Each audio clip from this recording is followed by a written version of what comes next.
में जो लोग इस बीमारी के रोगी हैं वो जिंदगी में कभी भी सफल नहीं हो सकते।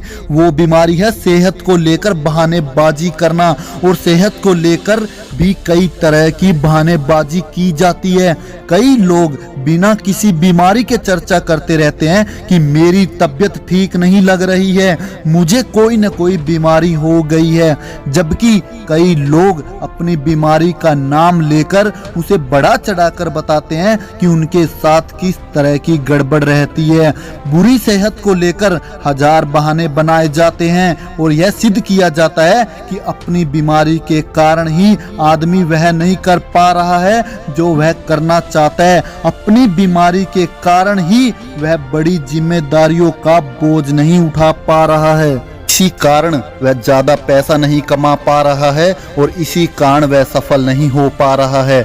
अगर ऐसा होता तो जो सफल लोग हैं वो कभी भी सफल नहीं हो पाते, क्योंकि इस दुनिया में कोई भी पूरी तरह स्वस्थ नहीं होता। हर एक के साथ कोई न कोई स्वास्थ्य संबंधी समस्या होती है, किसी को बड़ी तो किसी को छोटी होती है। जरा एक पल के लिए सोचें कि सफल लोग भी अपनी सेहत का रोना रो सकते थे, परंतु उन्होंने तो ऐसा कभी नहीं किया। जैसे हमारे टीम इंडिया के क्रिकेटर युवराज सिंह, जिन्होंने भारत को 2007 और 2011 का वर्ल्ड कप जितवाने में अपना महत्वपूर्ण योगदान दिया था। उन्हें भी कैंसर जैसी भयानक बीमारी थी, परंतु उन्होंने अपनी बीमारी के आगे घुटने नहीं टेके। उन्होंने अपनी बीमारी से लड़ाई की और सफलता प्राप्त की, क्योंकि वे अपनी बीमारी के बारे में सोच कर घुटकर नहीं जीना चाहते थे। वे चाहते थे कि मैं जल्दी ही टीम इंडिया के लिए फिर से खेलूं।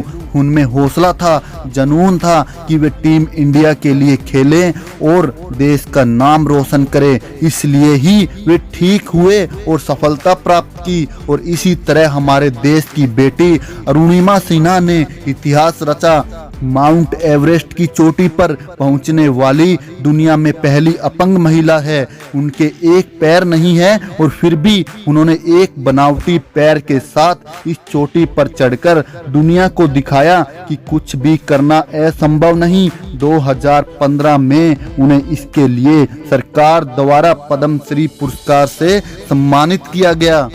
इसलिए कहते हैं कि कोई बीमारी बड़ी नहीं होती जब तक हम खुद उसको बड़ा ना मान ले। अगर आप अपनी बीमारी को लेकर लोगों से बात करते हैं, उनको बताते हैं कि आपको क्या प्रॉब्लम है, तो आप उनसे एक बार तो सहानुभूति प्राप्त कर लेंगे, लेकिन दूसरी बार वो आपकी बातों को काटने की कोशिश करेंगे, आपसे बोर होने लगेंगे, आपको निसहाय और किसी भी काम के लिए लायक नहीं समझेंगे, आपसे दूर होने लगेंगे। मैं आपको दो व्यक्तियों की स्वास्थ्य संबंधी समस्या के बारे में बताता हूँ, जिनमें से एक व्यक्ति अपने हृदय रोग को लेकर अपने दोस्त से चर्चा करता है और उसे बताता है कि मुझे हृदय रोग है, मुझे खुद ही अपना ध्यान रखना पड़ता है। इसके बाद उसने यह भी बताया कि मैंने 4 डॉक्टरों से चेकअप करवा लिया है, परंतु डॉक्टर उसके दिल में कोई बीमारी नहीं ढूंढ सके। और उसने ये अपने दोस्त से पूछा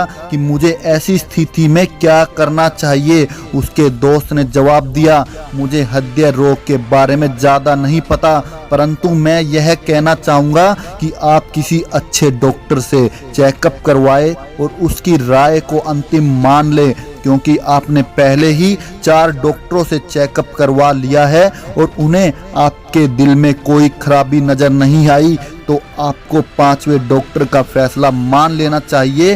हो सकता है कि आपको हृदय में कोई रोग न हो और यह सिर्फ आपके मन का वहम हो, परंतु अगर आप इसकी चिंता करेंगे तो एक न एक दिन आपको सचमुच हृदय रोग हो जाएगा।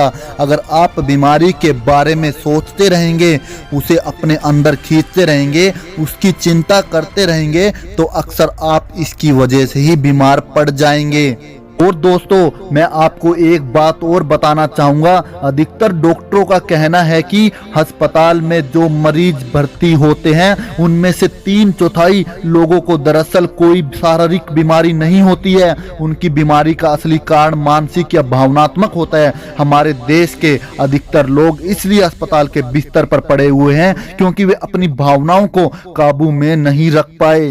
अब मैं आपको दूसरे व्यक्ति के बारे में बताता हूं जिसका ऑपरेशन हुआ था, जिसमें उसके दिल में एक प्लास्टिक वॉल्व फिट किया गया था। उसमें टिक टिक की आवाज आती है। उसने बताया कि टिक टिक की आवाज कई महीनों तक आती रहेगी जब तक कि नकली वॉल्व पर नया ऊतक नहीं उग जाता। डॉक्टरों ने उसको बताया कि उसको कुछ महीनों तक सावधानी रखनी पड़ेगी, परंतु कुछ महीनों के बाद उसका दिल बिल्कुल ब्रांड न्यू हो जाएगा। फिर वह बताता है कि मैं तब तक जिंदा दिल रहूंगा जब तक कि मैं मर ना जाऊं। मैं जिंदगी और मौत को लेकर फालतू की चिंता नहीं करूंगा। उसने कहा कि जब तक मैं इस धरती पर हूं तब तक मैं जिंदा हूं, तो मैं अधूरी जिंदगी क्यों जीऊं। तो ये थे स्वास्थ्य संबंधी समस्याओं के बारे में 2 अलग अलग नजरिए। पहला आदमी तो यह जानता भी नहीं था कि उसे कोई बीमारी थी या नहीं, इसके बावजूद भी वह चिंतित था, परेशान था, हार के रास्ते पर जा रहा था, आगे नहीं बढ़ने के बहाने बना रहा था। दूसरे आदमी का हाल ही में बहुत बड़ा ऑपरेशन हुआ था, फिर भी वह कुछ नया करने के लिए उत्सुक था, आशावादी था। अपनी सेहत के बारे में दोनों की सोच में कितना बड़ा फर्क था। जो व्यक्ति अपने जीवन में सफल नहीं होना चाहता वही इंसान अपनी बीमारी को लेकर बहानेबाजी करता है, वह हर काम को करने से दूर भागता है। अगर आपको कोई बीमारी है तो उसके बारे में आपका नजरिया नकारात्मक रहता है, या आप सोचते रहते हैं कि मैं कुछ नहीं कर सकता या मेरी जिंदगी बहुत जल्द खत्म होने वाली है, तो आप बहुत परेशान रहेंगे और आपकी बीमारी भी बढ़ सकती है। अगर आप इसके बारे में चिंता करते रहेंगे तो आपकी जिंदगी नरक बन सकती है। और मौत के बारे में चिंता करने में व्यक्ति जितना समय बर्बाद करता है उतने समय तक वह वास्तव में ही मुर्दा होता है। अगर आपका रवैया सकारात्मक होता है तो आप स्वस्थ व्यक्ति से भी ज्यादा ताकतवर होते हैं। सेहत के बहानेबाजी से बचाव के मेरे पास 4 सर्वश्रेष्ठ वैक्सीन की डोज हैं। नंबर 1, आप अपनी सेहत के बारे में बात न करें। आप किसी बीमारी के बारे में जितनी ज्यादा बात करेंगे, चाहे वह साधारण सी सर्दी ही क्यों न हो, वह बीमारी उतनी ही बिगड़ती जाएगी। बुरी सेहत के बारे में बातें करना कांटों को खाद पानी देने की तरह है। इसके अलावा अपनी सेहत के बारे में बातें करते रहना एक बुरी आदत है। इससे लोग बोर हो जाते हैं। इससे आपको बुढ़िया की तरह बात करने वाला समझा जा सकता है। सफलता की चाह रखने वाले आदमी अपनी बुरी सेहत के बारे में चिंता नहीं करता। अपनी बीमारी का रोना रोने से आपको थोड़ी सहानुभूति तो मिल सकती है, परंतु जो व्यक्ति हमेशा शिकायत करता रहता है उसे कभी किसी का सम्मान, आदर या वफादारी नहीं मिल सकते। इसलिए अपनी सेहत को लेकर किसी के साथ बात न करें। नंबर 2, अपनी सेहत के बारे में फालतू की चिंता करना छोड़ दें। मैं हमेशा फिजूल की चिंता करने वाले लोगों को ऐसा ना करने की सलाह देता हूं। मैंने आपको शुरुआत में एक हृदय रोगी के बारे में बताया था जो फिजूल की चिंता करता रहता था। सेहत का जरूरत से ज्यादा ख्याल रखने वाले सैकड़ों लोग बार बार ईसीजी कराते रहते हैं। मैं आपसे विनती करता हूं कि आप अपनी बीमारी के बारे में फालतू की चिंता करना छोड़ दें, क्योंकि आप अपनी बीमारी के बारे में जितनी ज्यादा चिंता करोगे उतना अधिक ज्यादा बीमार होते जाओगे। नंबर 3, आपकी सेहत जैसी भी हो, आपको अपनी सेहत का एहसान मानना चाहिए। एक पुरानी कहावत है, एक व्यक्ति अपने फटे हुए जूते को लेकर दुखी हो रहा था, परंतु जब उसने बिना पैरों वाले आदमी को देखा तो उसे ऊपर वाले से कोई शिकायत नहीं रही। इसलिए आपको इस बात पर शिकायत करने की बजाय कि आपकी सेहत में क्या बुरा है, आपको इस बारे में खुश और एहसानमंद होना चाहिए कि आपकी सेहत में क्या अच्छा है। अगर आप अपनी सेहत को लेकर एहसानमंद होंगे तो कई असली बीमारियों से बचे रहेंगे। नंबर 4, अपने आप को अक्सर याद दिलाएं, जंग लगने से बेहतर है घिस जाना।